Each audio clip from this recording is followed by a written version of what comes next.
በማላቀው ጫካ ውስጥ ረጅም መንገድ ከተጓዝኩ በኋላ በድንገት መኪናዬ ተበላሸ። እንደ አጋጣሚ ሆኖ መኪናዬ የቆመው ከአንድ ትልቅ ቤት አጠገብ ነበር። የማረገው ግራ ገብቶኝ ቆሜ ሳለው ድንገት አንድ ሰውዬ ወደ እኔ መጥቶ ወደ ውስጥ እንድገባ ጋበዘኝ። እኔም ተቀብዬ ወደ ውስጥ ገባው። በመጀመሪያ እግሬን አጠበኝ።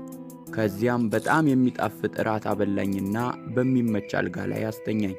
ትንሽ ተኝቼ እንደቆየው እኩለ ሌሊት አካባቢ በጣም የሚያስገርም ድምፅ ሰማሁ። በሕይወቴ እንደዛ አይነት ድምፅ ሰምቼ አላውቅም። ምን እንደሆነ ለማወቅ በጣም ጓጓው። በማግስቱ ጠዋት ከተኛሁበት ስነሳ ሰውየው የተበላሸውን መኪናዬን ሰርቶ ጠበቀኝ።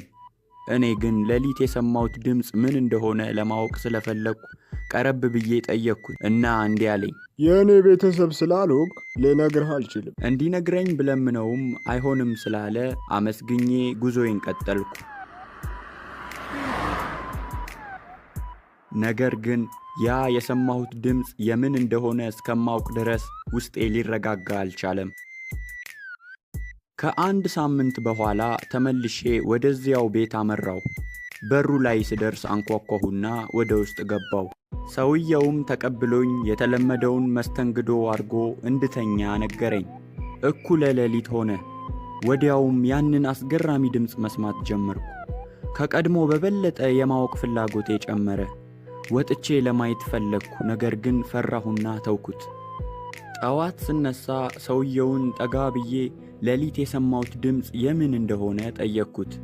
ነገር ግን አሁንም የእኔ ቤተሰብ ስላልሆንክ ልነግርህ አልችልም አለኝ። እኔም የድምፁን ምንነት ለማወቅ ያለው አማራጭ የሰውየው ቤተሰብ መሆኑን ስለተረዳው ያንተ ቤተሰብ ለመሆን ምን ላድርግ? በመጀመሪያ ዓለምን ዞረህ ምድር ላይ ያሉትን የሳሮችና የአሸዋ ትክክለኛ ቁጥራቸውን ይዘና ከዛን የኔ ቤተሰብ መሆን ትችላለህ። እሺ ብዬ ከሱ ቤተሰብ እንዳንዱ ለመሆን ቆርጬ ተነሳው። ይህ ከሆነ ከ54 ዓመታት በኋላ ወደ ቤቱ ተመልሼ ሄድኩኝ። ትልቁን የውጭ በር አንኳኳውና ወደ ውስጥ ገባው። ይኸው እንዳልከኝ ዓለምን በሙሉ ዞሬ የጠየከኝን ጥያቄ መልስ ይዤ መጥቻለሁ። 145 ቢሊዮን 236 ሚሊዮን 285322 ሳሮች እና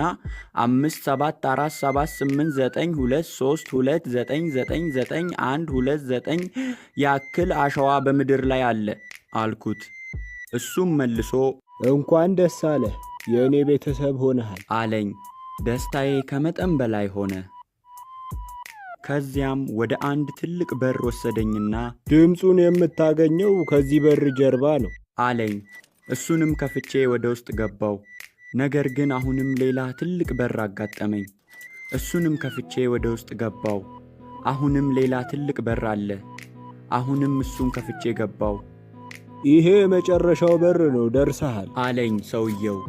በመጨረሻም ሕይወቴን በሙሉ ስጓጓለት የነበረውን ድምፅ አገኘሁት። በጣም የሚያስገርም ነው።